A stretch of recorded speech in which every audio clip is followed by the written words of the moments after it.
कर्नाटक प्रदेश और तमिलनाडु प्रदेश ने एक साथ मिलकर एक ऐसे डकैत को पकड़ने के लिए योजना बनाई क्योंकि वो चंदन की तस्करी करता था और हाथियों का शिकार किया करता था। इसके पकड़ने के लिए लगभग 100 करोड़ रुपए से ज़्यादा की रकम खर्च हो जाती है, लेकिन 36 सालों तक उसका जंगलों पर राज चलता रहता है। वो पकड़ा ही नहीं जाता। हालांकि तमाम कोशिशें की जाती हैं और वो कोशिशें नाकाम हो रही थीं लगातार। वीरप्पन को पकड़ने के लिए उस पर इनाम भी रखा था कि कोई जिंदा या मुर्दा अगर वीरप्पन को पकड़ कर लेके आएगा तो उसे 5 करोड़ रुपए का इनाम भी दिया जाएगा। लेकिन किसी की हिम्मत ही नहीं होती थी वहां तक पहुंचने के लिए, क्योंकि उसने 184 लोगों की हत्या की थी, साथ ही 2000 से ज़्यादा हाथियों का शिकार किया था। हाथियों के जो दांत होते हैं उसकी तस्करी की थी और उससे लगभग 16 करोड़ रुपए उसने कमाए थे। चंदन की लकड़ी की तस्करी करने के बाद उसने लगभग 143 करोड़ रुपए के आसपास कमाए थे। इस तरह की बातें थी। हालांकि 18 अक्टूबर 2004 को पुलिस की मुठभेड़ में जब वो बीमार होता है, अपना इलाज कराने के लिए जा रहा था, उसे एम्बुलेंस की ज़रूरत थी और पुलिस ने पहले से ही जाल बिछाया हुआ था और उससे जाकर एम्बुलेंस में जाकर बैठ जाता है। पता चलता है कि एसटीएफ का एक अधिकारी उस एम्बुलेंस को चला रहा था और एक स्थान पर जाकर रोक देता है। 22 से ज़्यादा पुलिस वालों ने उस पर जब गोलियाँ चलाई हैं, उसके बाद वीरप्पन का नाम हमेशा हमेशा के लिए दफन हो जाता है, ख़त्म हो जाता है। उसका नाम तो ख़त्म हो जाता है, लेकिन दक्षिण की कहानियों में अक्सर वीरप्पन का नाम ज़रूर आता है। और ऐसे ही एक फ़िल्म के डायरेक्टर और लेखक होते हैं सुकुमार। उनके दिमाग में कहीं ना कहीं एक आइडिया पनप रहा था वीरप्पन को लेकर, और ऐसा दावा किया जाता है, मीडिया रिपोर्ट में बताया जाता है कि वहीं से उन्हें पुष्पा फिल्म के लिए एक आइडिया आया था। पुष्पा 1 बनती है, उसके बाद फिर पुष्पा 2 द रूल के नाम से उनकी फिल्म आती है और उसके बाद उस फिल्म ने पूरी दुनिया में एक तरह से तहलका सा मचाया हुआ है। भारत के बताते हैं कि सबसे ज़्यादा कमाई करने वाली वो फिल्म बन जाती है। लेकिन उस वक्त इस मामले में हड़कंप मच जाता है जब उसकी फिल्म के हीरो को पुलिस गिरफ्तार कर लेती है। गिरफ्तार करने के बाद आगे क्या होगा, कितनी सज़ा हो सकती है, इस कहानी के माध्यम से ये जानने की, ये समझने की हम कोशिश करते हैं। आदाब, नमस्कार, सत श्री अकाल। मैं उस्मान सैफ़ी। आज की जो सच्ची घटना मैं आपको सुनाने जा रहा हूँ, ये सच्ची घटना शुरू होती है 5 दिसंबर 2024 को। भारत ही नहीं बल्कि दुनिया के अलग अलग हिस्सों में एक फ़िल्म रिलीज़ हुई थी जिसका नाम है पुष्पा 2 द रूल। जैसे फिल्म रिलीज़ होती है सुबह 10 बजे के आसपास, हालांकि कई दिन पहले से ही लोगों ने टिकट बुक करा दिए थे और टिकट बुक कराने के बाद सिनेमा घरों के अंदर भीड़ लग चुकी थी। अपने अपने जो टिकट लोगों ने लिए थे ये देखने के लिए कि पुष्पा 2 में आखिरकार ऐसा क्या है। जैसे पुष्पा 1 बहुत ज़्यादा हिट हो जाती है, लोगों की ज़ुबान पर चढ़ जाती है, ऐसे ही पुष्पा 2 होने का रिलीज़ का इंतज़ार कर रहे थे। सिनेमा घरों में आने की बड़ी बेसब्री से इंतज़ार कर रहे थे। आखिरकार जब फिल्म रिलीज़ होती है, एक तरफ तो लोग पिक्चर देखने के लिए सिनेमा हॉल में जा रहे हैं, तभी एक पिता, एक पति जो होता है वो एक हैदराबाद का एक थाना लगता है चिक्कड़पल्ली थाने में जाता है और वहाँ जाने के बाद बड़ा उदास होकर खड़ा हो जाता है। एसएचओ के बारे में पूछता है संतरी से कि साहब कब आएंगे। वो कहते हैं कि बस आने ही वाले हैं। जैसे ही 10 बजते हैं, एक तरफ तो सिनेमा हॉल में 10 बजे फिल्म शुरू हो जाती है, पहला जो शुरू होता है, दूसरी तरफ एसएचओ के आने का इंतज़ार 10 बजे थाने में एक व्यक्ति कर रहा था। और वो जो व्यक्ति जब इंतज़ार कर रहा है तभी एसएचओ आते हैं। उसके बाद एसएचओ साहब से कहता है कि साहब मैं एक एफआईआर दर्ज कराने के लिए आया हूँ। जैसे ही एफआईआर के बारे में पूछा जाता है कि ठीक है आप करा सकते हैं, नोट करा दीजिए, लेकिन जब वो नाम लेता है तो नाम सुनकर एसएचओ भी खड़ा हो जाता है, सोचने पर मजबूर हो जाता है कि आखिरकार ये बोल क्या रहा है। दरअसल उसने संध्या थिएटर के मालिक, उनके ऊपर एफआईआर दर्ज कराने की बात की। साथ ही पुष्पा फिल्म का जो हीरो होता है अल्लू अर्जुन, इसके खिलाफ यानी कि हीरो के खिलाफ एफआईआर दर्ज कराने की बात कहता है। तभी जो एसएचओ होता है पूरी कहानी सुनता है। पूरी कहानी सुनने के बाद अपने उच्च अधिकारियों यानी कि एसएसपी को फ़ोन मिलाता है कि साहब एक व्यक्ति आया है और वो एफआईआर दर्ज कराने की बात कर रहा है, ऐसे में क्या किया जाए। तभी वो पूरी कहानी सुनता है।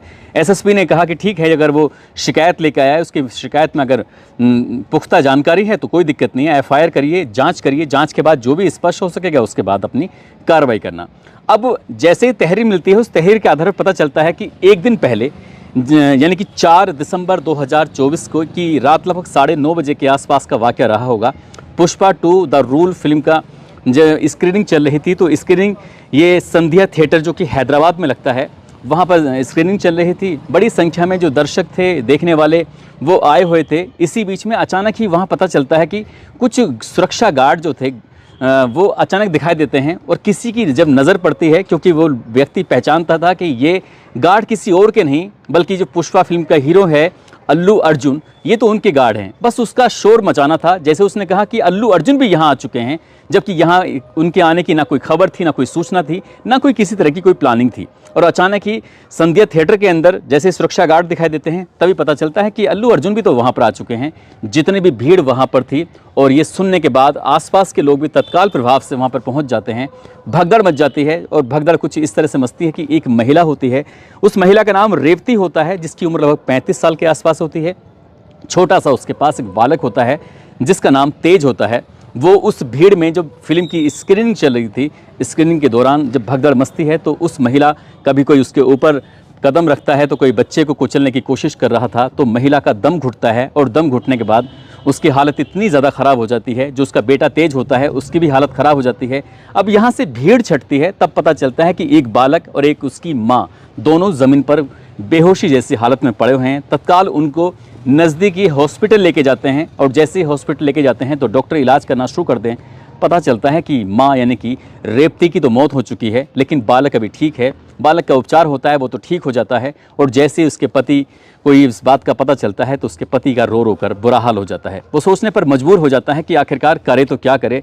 तभी वो अगले दिन होने के इंतज़ार करता है, और इंतज़ार करने के बाद सीधा पहुँच जाता है थाने में, चिकड़पल्ली में। वहाँ जाने के बाद पूरी कहानी सुनाता है। कहानी सुनाने के बाद फिर इस पुष्पा फिल्म का हीरो अल्लू अर्जुन के खिलाफ एफआईआर दर्ज हो जाती है, और जो संध्या थिएटर के मालिक होते हैं उसके खिलाफ भी एफआईआर दर्ज हो जाती है। एक तरफ तो उनके खिलाफ एफआईआर दर्ज हो जाती है 5 दिसंबर 2024 को। उधर जो फिल्म लगातार चल रही है, तो सिनेमा घरों में लोगों की भीड़ एकदम से टूटने लगती है। उन्हें लोगों को याद आता है 90 का दशक, 70 का दशक, 80 का दशक, जिस तरह से पहले फिल्म देखने के लिए आया करते थे। ठीक इसी तरह से पुष्पा 2 को देखने के लिए लोगों की जो भीड़ जुट जाती है, वो लगातार कमाई पे कमाई कर रही थी। इधर माँ भी मर जाती है, बेटा उसका घायल हो जाता है, और पति इस मामले की जब एफआईआर रजिस्टर्ड करा देता है, तो उसके बाद फिर 7 दिसंबर 2024 को अल्लू अर्जुन की तरफ से एक प्रतिक्रिया आती है। वो एक वीडियो रिकॉर्ड जारी करता है, और रिकॉर्ड करने के बाद वो पब्लिक को एक मैसेज देता है, कहता है कि उससे एक बहुत बड़ी गलती हो गई है, भूल हो गई है, उसके लिए वो माफ़ी चाहता है, और जो महिला ख़त्म हुई है उसके परिवार को आर्थिक रूप से मदद करने के लिए लगभग वो 25 लाख रुपए का मुआवजा देने को भी तैयार है। जैसे ये बात आती है, एक तरफ तो उनके फैंस जो होते हैं वो खुश हो जाते हैं कि वाह, इस हीरो का दिल कितना बड़ा है, जिसने एक ही झटके में 25 लाख रुपए देने की घोषणा कर दी। ऐसा तो कोई भी नहीं करता है। लेकिन जैसे ही ये एक तरफ प्रतिक्रिया आती है, दूसरी तरफ सोशल मीडिया पर यह भी प्रतिक्रिया आने लगती है कि फिल्म बहुत ज़्यादा कमाई कर रही है, इसलिए इस हीरो के कुछ ज़्यादा ही भाव बढ़ गए हैं। इस तरह से किसी की मौत के बाद वो किसी को कैसे खरीद सकता है। यानी कि एक दो तरह की प्रतिक्रियाएँ आ रही थी। लोग खुश भी थे, लोग नाराज़ भी थे, लेकिन जो हीरो ने अपना काम किया, जो वादा उसने किया था उसे करने के लिए, वो पीछे नहीं हट रहा था। और उसके बाद फिर उसे लगता है कि मामला यहीं पे ख़त्म नहीं होने वाला। 7 दिसंबर को जिस तरह से उसने अपील की थी, उस अपील के बाद भी कोई फ़र्क नहीं पड़ने वाला था। 11 दिसंबर 2024 को उसने कोर्ट की शरण में जाता है अल्लू अर्जुन, और कोर्ट की शरण में जाने के बाद उसके बाद फिर कोर्ट से कहता है कि साहब, मेरी कोई गलती नहीं है। यानी कि जब फिल्म की स्क्रीनिंग होती है तो कोई भी हीरो वहाँ जा सकता है, आ सकता है, इसमें कोई बहुत बड़ी बात नहीं है। ये किसी भी हीरो के लिए आम बात है थिएटर में इस तरह से जाना। इसलिए वो चला गया था। इससे पहले भी वो कई बार जाते रहे हैं, लेकिन उनको नहीं पता था कि वहाँ पर इतनी सारी भीड़ जुट जाएगी और इस तरह का हादसा हो जाएगा। इसलिए जो एफआईआर लिखी गई है, इस एफआईआर को आप प्लीज़ रद्द कर दीजिए। लेकिन कोर्ट की तरफ से इस तरह की कोई प्रतिक्रिया नहीं आती और मामला बढ़ता चला जाता है। एक तरफ फिल्म लगातार कमाई कर रही थी, दूसरी तरफ अल्लू अर्जुन की जो मुसीबतें थीं लगातार बढ़ती चली जाती हैं।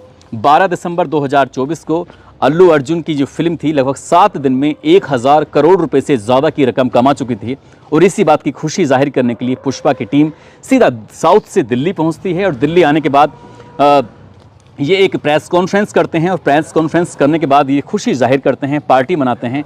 सब कुछ ठीक चल रहा था, ऐसा लग रहा था जैसे कुछ है ही नहीं। और इसी बीच में ये बताया जाता है कि हमारी जो फिल्म ने पूरे वर्ल्ड वाइड, यानी कि पूरे दुनिया के अलग अलग हिस्सों में जो फिल्म रिलीज़ होती है, अलग अलग भाषाओं में जो रिलीज़ होती है, उससे लगभग हमने 1000 करोड़ रुपए कमा लिए हैं।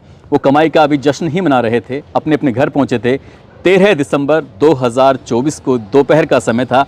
अचानक ही चिक्कड़वल्ली पुलिस स्टेशन की जो पुलिस होती है वो वहाँ यानी कि अल्लू अर्जुन के घर पहुँच जाती है। और जैसे अल्लू अर्जुन के घर पहुँचती है तो जाहिर सी बात है कि हीरो के घर में हड़कंप मचना तय ही था। अब जब हड़कंप मच जाता है तो इस स्थिति को देखते हुए यहाँ पर जो इस अल्लू अर्जुन होता है उसके परिवार के लोग होते हैं, वो भी मौजूद होते हैं। कुछ फैंस भी मौके पर आ जाते हैं।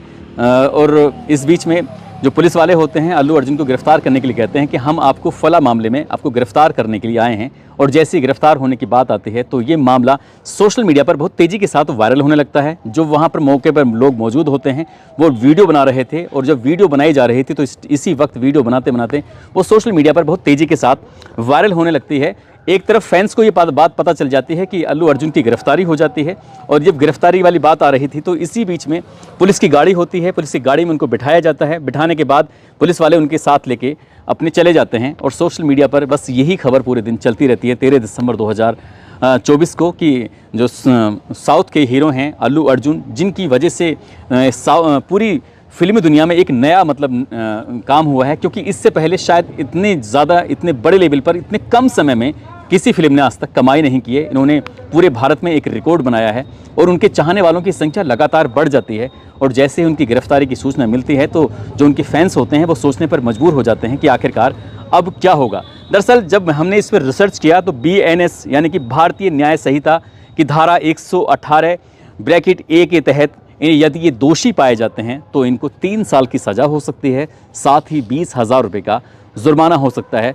यदि ऐसा होता है तो जो अल्लू अर्जुन हैं वो सलाखों के पीछे ज़रूर जाएंगे। यदि इन पर दोष सिद्ध नहीं होता है तो हो सकता है बाइज्जत बरी हो जाएं। हालांकि पुलिस अभी इन्हें अपने साथ गिरफ्तार करके ले गई है, और क्योंकि 3 साल से तक की सज़ा हो सकती है, इसलिए सुप्रीम कोर्ट की रूलिंग भी है कि अगर किसी मामले में 7 साल से कम की सज़ा होती है तो उसमें अब गिरफ्तार नहीं कर सकते या हाथों हाथ ज़मानत दे सकते हैं। वो क्या प्रोसेस है वो पुलिस के ये जो भी औपचारिकताएँ होंगी वो तो होंगी ही, लेकिन ये बिल्कुल पक्का हो सकता है कि रेवती की मौत के मामले में अल्लू अर्जुन की मुश्किलें कोई कम नहीं होंगी। और इस बात को लेकर कहीं ना कहीं जो फिल्म इंडस्ट्री के लोग हैं वो भी बड़े आश्चर्यचकित हैं कि आखिरकार इतनी जल्दी पुलिस को क्या आन पड़ी थी कि अल्लू अर्जुन को गिरफ्तार कर लिया। ये गिरफ्तारी सही हुई है या किसी पॉलिटिकल मामले के तहत हुई है, ये तो खैर अंदर की बात है, अंदर की बात पुलिस कभी नहीं बताएगी। लेकिन जिस तरह से अल्लू अर्जुन की गिरफ्तारी हो जाती है उसको लेकर फैंस बहुत ज़्यादा परेशान हैं।